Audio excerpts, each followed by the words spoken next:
ফেরাউনের স্ত্রী আসিয়া আল্লাহ সুবহানাহু ওয়া তাআলার কাছে প্রার্থনা করলেন। সূরা তাহরিম অধ্যায় ৬৬ আয়াত নম্বর ১১ বলছেন, হে আল্লাহ। এখানে আল্লাহ সুবহানাহু ওয়া তাআলা বললেন যে মুমিনদের জন্য ফেরাউনের স্ত্রীর উদাহরণ রয়েছে, দৃষ্টান্ত দিয়েছেন। সে বলল, হে আমার রব, হে আমার রব, তোমার নিকটে জান্নাতে আমার জন্য একটা ঘর নির্মাণ করো, আর তুমি ফেরাউন সম্প্রদায় থেকে আমাকে উদ্ধার করো, আর ফেরাউনের অত্যাচার থেকে আমাকে রক্ষা করো।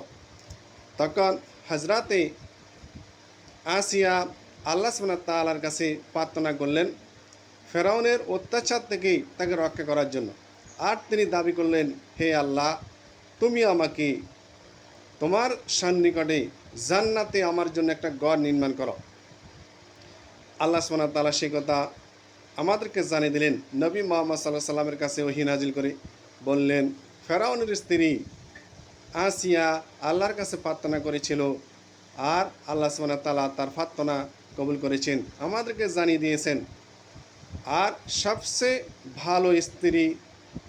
ভালো স্ত্রী হলো আসিয়া, আর সবচেয়ে খারাপ স্বামী হলো ফেরাউন।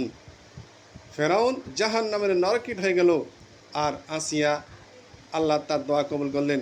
আসিয়া বললেন, হে আল্লাহ, আমার দুনিয়ার সমস্ত সম্পদের বিনিময়ে, আমার এই দুনিয়ার সমস্ত সম্পত্তির বিনিময়ে আমাকে রক্ষা করো, উদ্ধার করো, জান্নাতে তোমার সন্নিকটে একটা ঘর নির্মাণ করো।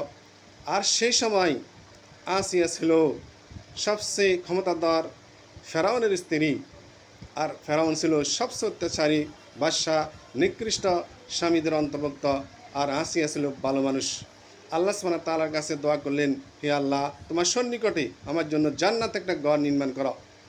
আল্লাহ সুবহানাহু ওয়া তাআলা তার দোয়া অ্যাকসেপ্ট করলেন, আর নবী মুহাম্মদ সাল্লাল্লাহু আলাইহি ওয়াসাল্লামকে জানিয়ে দিলেন এ সম্পর্কে।